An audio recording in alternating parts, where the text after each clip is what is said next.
Today, President Mandela takes office in Pretoria, balancing black aspirations with white fears.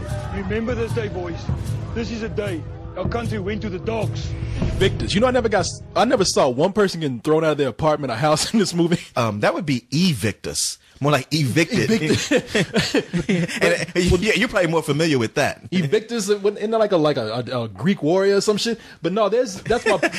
he followed alongside the Spartans in 300. But no, that's my point. Is first of all, it's hard to understand what some of these South Africans are talking about, and we were all discussing what the word Invictus means. And well, it's the name of a poem that he writes down for Nelson Mandela.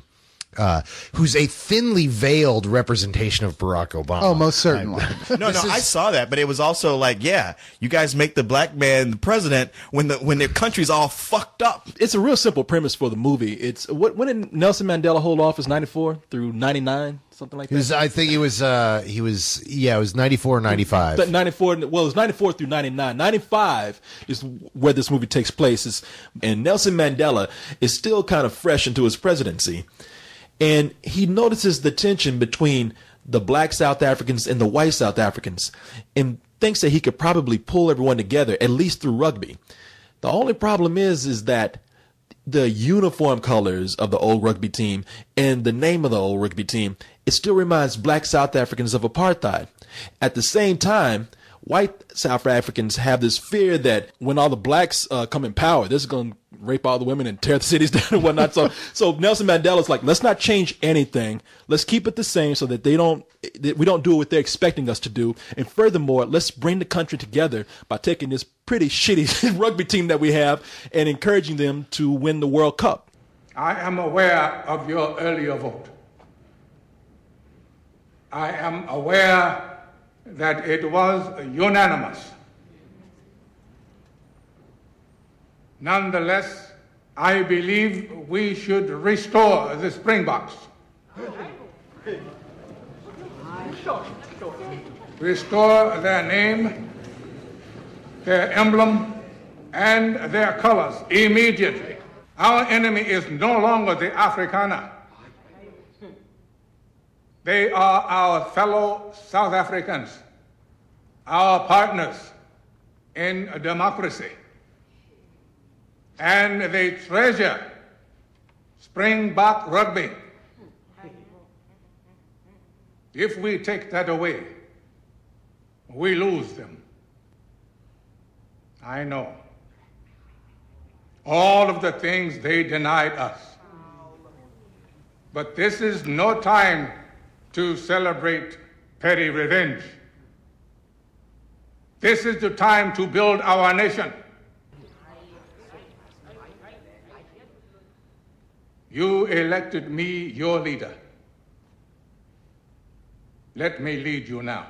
Yeah, and the captain of the said team is played by Matt Damon, who they act in the film at one point like he's really young, but isn't he in his like approaching 40? He's about 40. Yeah, he's about 40 right now. But you know, he looks like a tank now. But, I mean, I kept expecting Nelson Mandela to go, "You're actually Jason Bourne," because he's huge. Oh my God! When you see the picture, he's the team captain. He's not supposed to. Francois be Pinard, I think. Is his name, and they show a picture of the actual guy during the credit sequence, and he was an older guy. So this isn't Matt Damon playing, like, yeah, right, you're 24. No, he was supposed to be the age. It was just the way his parents, who were in the film as well, and they're kind of old school South Africa, the way they kind of treat him is still like. I know, you expect Matt Damon to be on the ground playing with Hot Wheels.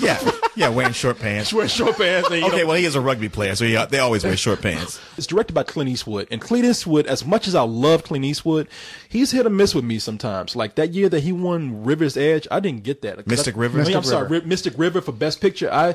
I was the one that was like, I love Clint Eastwood, but this movie I don't. But Letters from Iwo Jima, I think that's one of the best movies I've seen of all time. He seems to go back and forth, where like one movie will be really great and the next movie will really suck. And we saw that just last year, where he hit us with The Changeling, which really kind of blew, and then immediately followed that up with Gran Torino. Yeah, and so with this movie, well, I guess we're following the Star Trek rule. Even Clint Eastwood movies are great. Odd Clint Eastwood movies are not. This movie, I just found, look, for lack of a better word, just boring. Well, I don't think you're a fair judge since you slept through most of it. You make it sound like I came with a sleeping bag and just snuggled down in the theater and just no. I fell asleep for about 2 minutes in those. Oh my God, Korey! I'm the last person to want to get on you about this kind of thing, but you were asleep for a good while, at least 20 minutes. Yeah, you might have. It sounded like 20 minutes. You sound like a foghorn over there. I mean, I can hear you snoring, and I woke you up once, and I didn't want to do it again, and the people next to you wouldn't do it. Damn, I feel like I just came out of a cryogenic sleep. It's been 20 minutes. But I was like, wow, really? You fell asleep during a Nelson Mandela movie? It's almost one of those things like you don't want to tell anyone. Like, no, it's like making out during Schindler's List. Okay, you just don't do it. No, it was more like Idiocracy, where you fall asleep and you wake up and the movie's gotten dumber. Now, I think Morgan Freeman is a brilliant actor. I mean, he's one of my favorites of all time. And I think he gave a fine performance in this film. The only thing is that it was hard for me to buy him as Nelson Mandela. I mean, he's Morgan Freeman to me. It's that voice. I think he was magnificent as Nelson Mandela. I thought it was fantastic. I kept forgetting he was Morgan Freeman. He really did nail Nelson Mandela's speech pattern and the way he carried himself. And the fact that Nelson Mandela was not a great speaker. Nelson Mandela is a great politician. He's a great man. He's a great inspirational figure. But when it came to speaking, he wasn't that great. He was actually pretty darn good in this movie to me. I really enjoyed him. The problem is where the story takes it, which is in such a generic, oh my God, sports underdog story. We've seen this not only so many times before, but we've just seen it so much better before. Yeah. Well, this could have very well been Miracle. I mean, it's a very similar story to Miracle. You've got a country that's very much on the ropes.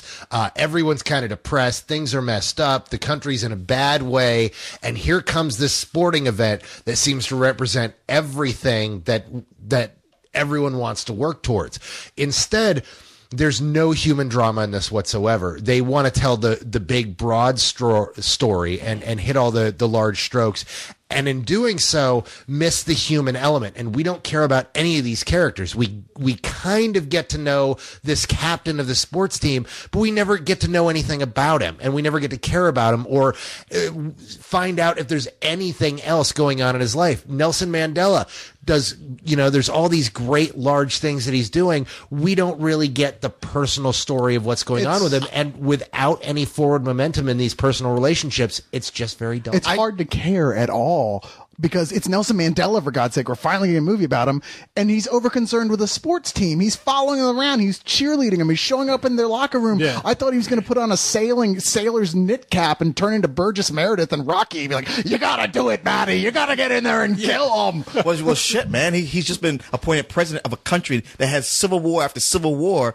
I would spend all my time at rugby games, too, if I was in that position. Well, that's why I won't be voting for you. You don't. Because when things get hard, I'm going to be at the bar.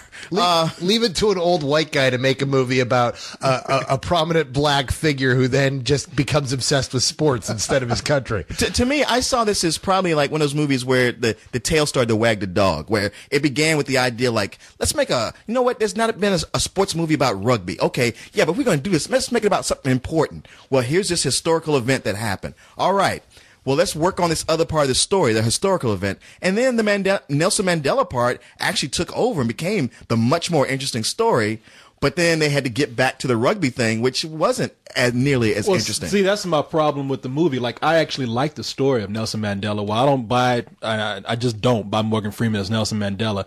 I was really interested in the character that he was in. Now, when I say character, I mean like his portrayal of Nelson Mandela, because when they were talking about his accomplishments, him just trying to bring people together, I was like, wow, I'm really into the movie. We talked about this before. I was like, man, I don't know how I fell asleep because I was really kind of following the film.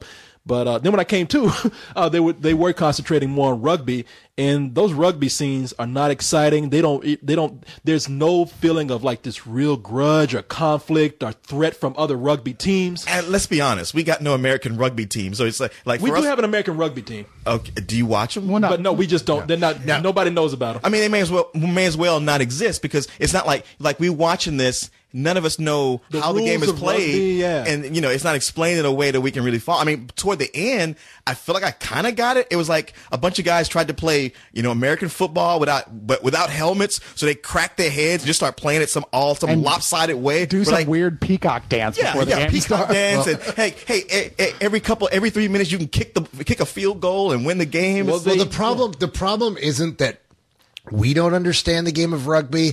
The problem is that Clint Eastwood doesn't have any interest in the game of rugby. He doesn't do anything that makes it look remotely interesting at all. Clint Eastwood is on autopilot through this whole film, and everything is very stock. Everything is just very generic. And this, you get to these scenes that you feel like they want to be big and sweeping and epic, and Clint Eastwood just doesn't seem to care. Like, in order to get you into the game, he has these large, high panning shots of people in the stadium going nuts. It's pretty much football played without any gear. We should be like cringing when these people are running into each other and crashing into each other, and we should have like better sound foley here. I don't know, dude. By the end, when everybody's like, well, no, I'm gonna touch on that, but that's them grunting. We don't get any feeling of impact. We don't get any feeling like these people are in danger of getting their bones broken. And when we get to them playing the New Zealand team, which is their biggest threat. I mean, this is the team that's going to prevent them from apparently keeping the country from fucking burning down.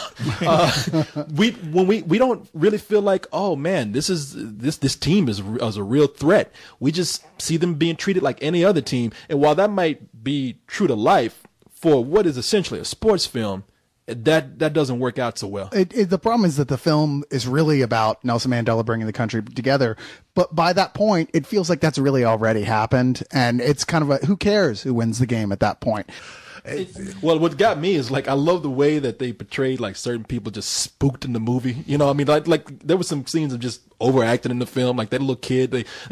The uniform for South Africa is hated by Black Africans so much that if to give a kid a jersey means he's gonna get his ass beat, and they show this one kid a jersey, it's like he's seen a ghost. He's like, no, he jumps to the window, just takes off running. I'm just like, yeah, I understand, but for a Clint Eastwood film, especially that was laid on really. Thick. That's when you focus on, because I was thinking about the little kid who was a trash collector picking up the. It's the same kid. Same kid. Yeah. Maybe that kid is just a bad actor. He's right there by the cops, and he looks like scared, and they look suspicious. But the game is on, and they all listen to the game. And when they win, when the team wins, he picks them up and like, hey, yay! Well, that's the other thing about this movie. But I was like, okay, as soon as this is over, they're gonna like, all right, pock with the nightstick and haul him off the jail. Hey, we win, kid. Yeah, get your ass back in the fucking slums.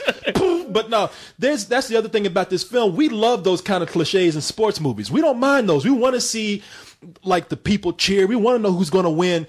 But it's more effective when it's done with movies that film their sports scenes better, and it has, as Carlyle said, has better emotional impact, or that are actually about the sport and rooting for the team more so than where Eastwood's trying to pull in this much bigger things, and it just feels cloying and trickly when you're trying to attach that type of simple sentiment onto something like that.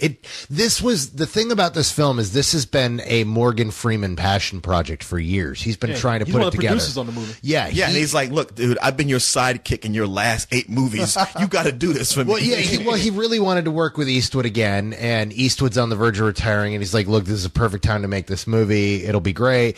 And you really get the feeling that Clint's heart wasn't in it, that he just didn't give a shit, that he wanted to make the film and felt that it would pretty much just make itself, but make itself.